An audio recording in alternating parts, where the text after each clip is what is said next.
Good morning, this is Ron. It is Thursday, August the 10th. Welcome to Story Time.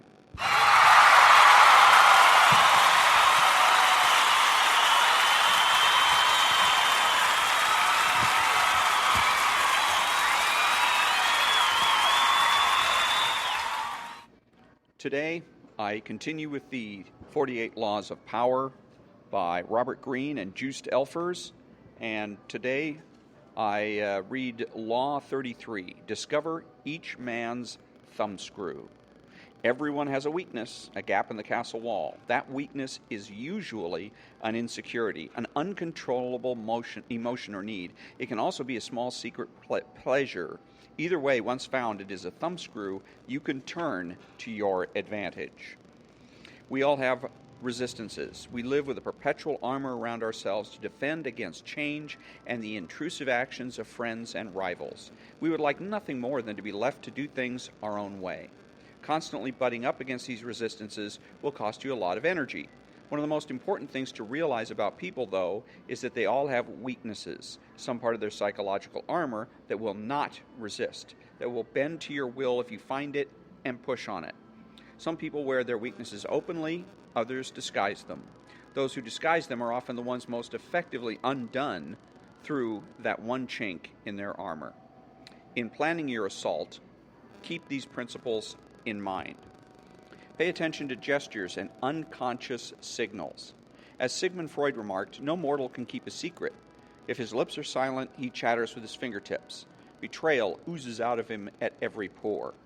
This is a critical concept in the search for a person's weakness.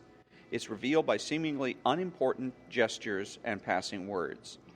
The key is not only what you look for, but where and how you look. Everyday conversation supplies the richest mine of weaknesses, so train yourself to listen. Start by always seeming interested. The appearance of a sympathetic ear will spur anyone to talk. A clever trick, often used by the 19th century French statesman Talleyrand, is to appear to open up to the other person, to share a secret with them. It can be completely made up or it can be real, but of no great importance to you. The important thing is that it should seem to come from the heart. This will usually elicit a response that is not only as frank as yours, but more genuine, a response that reveals a weakness. If you suspect that someone has a particular soft spot, probe for it indirectly. If, for instance, you sense that a man has a need to be loved, openly flatter him.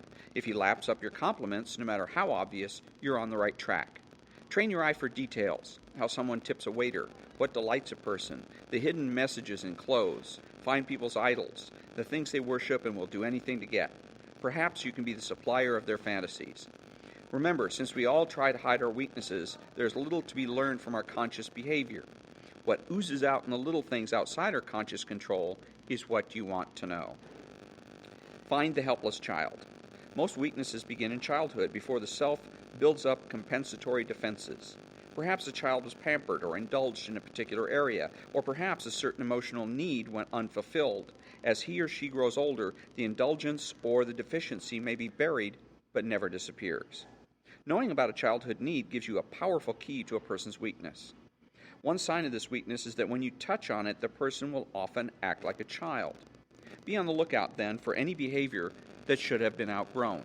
If your victims or rivals went without something important, such as parental support, when they were children, supply it, or its facsimile.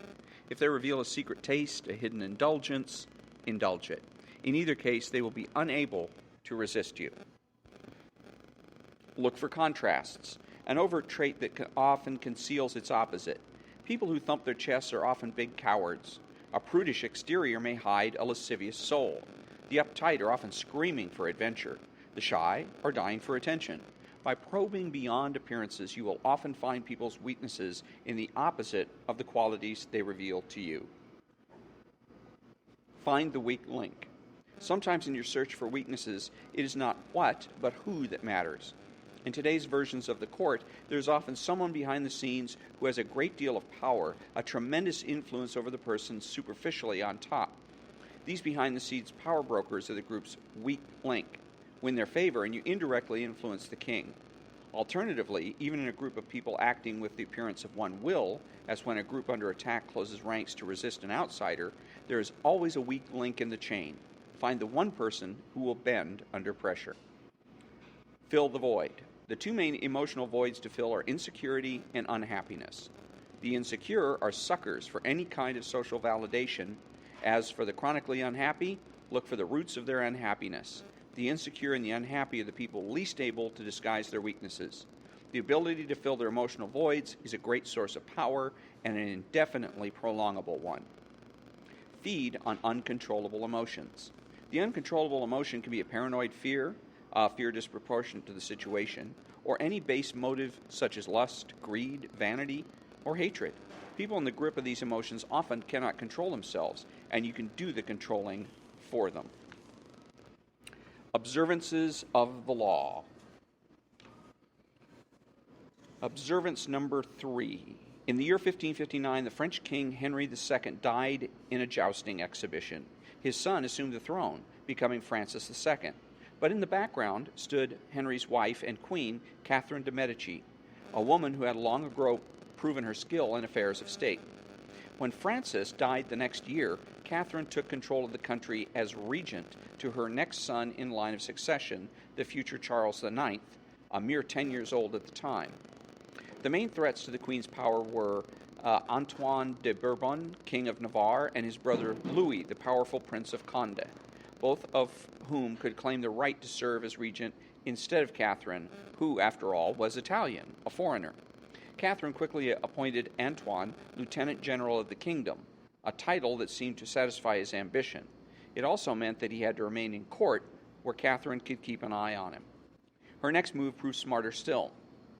Antoine had a notorious weakness for young women, so she assigned one of her most attractive maids of honor, Louise, to seduce him. Now Antoine's intimate, Louise reported all of his actions to Catherine. The move worked so brilliantly that Catherine assigned another of her maids to Prince Condé, and thus was formed her Escadron Volant, flying squadron, of young girls whom she used to keep the unsuspecting males in the court under her control. In 1572, Catherine married off her daughter, Marguerite, to Henri, the son of Antoine and the new king of Navarre. To put a family that had always struggled against her so close to power was a dangerous move. So, to make sure of Henri's loyalty, she unleashed on him the loveliest member of her flying squadron, Charlotte, Baroness of Sauve. Catherine did this even though Henri was married to her daughter. Within weeks, Margaret wrote in her memoirs, "Madame Sauve so completely ensnared my husband that we no longer slept together nor even conversed." The Baroness was an excellent spy and helped to keep Henri under Catherine's thumb.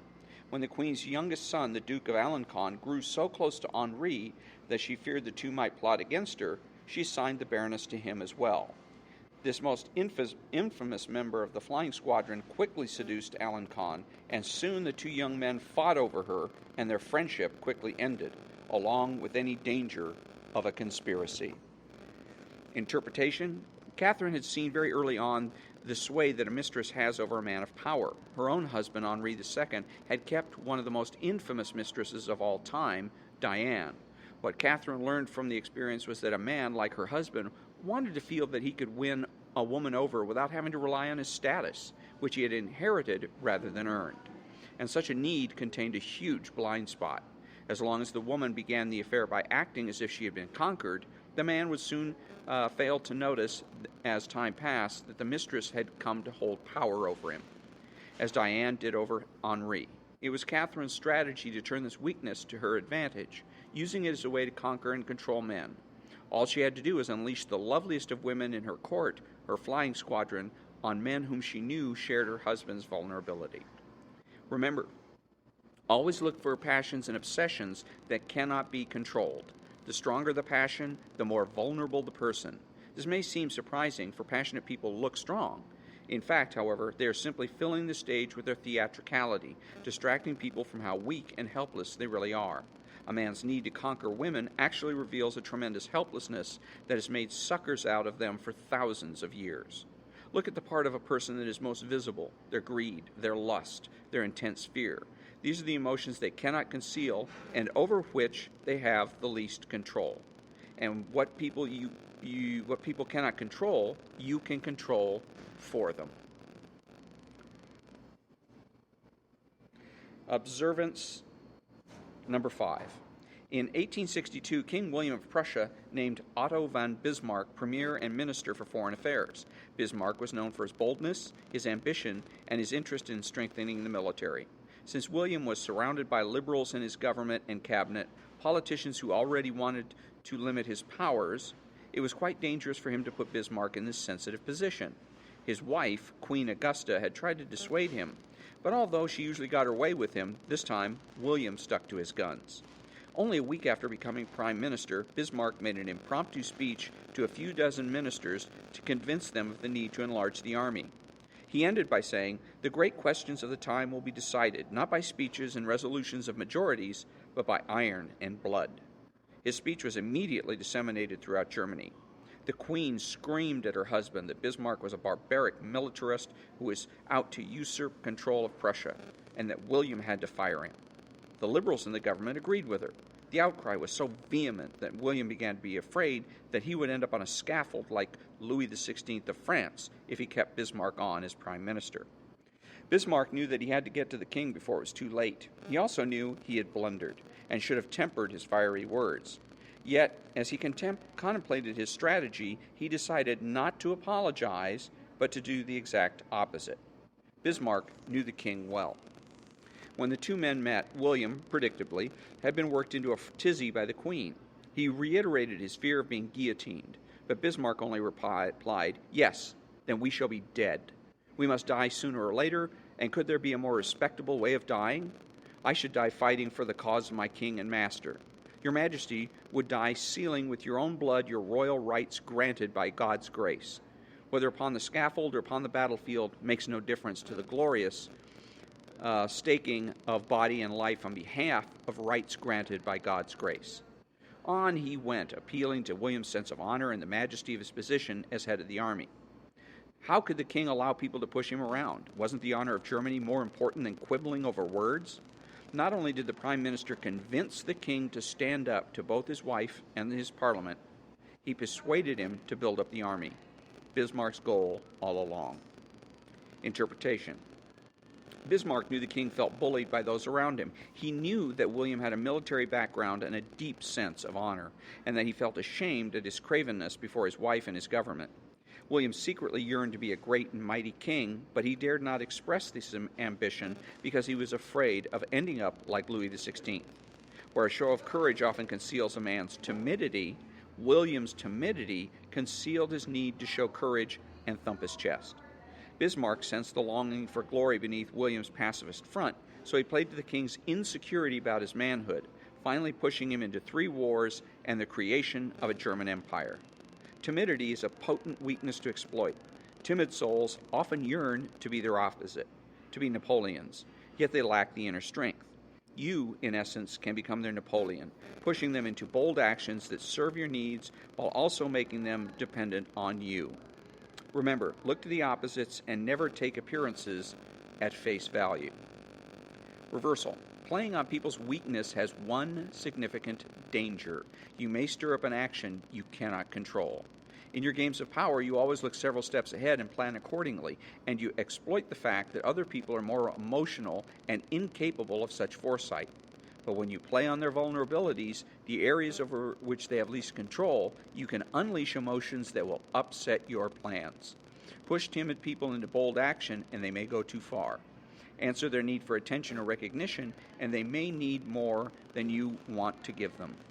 The helpless, childish element you are playing on can turn against you. The more emotional the weakness, the greater the potential danger.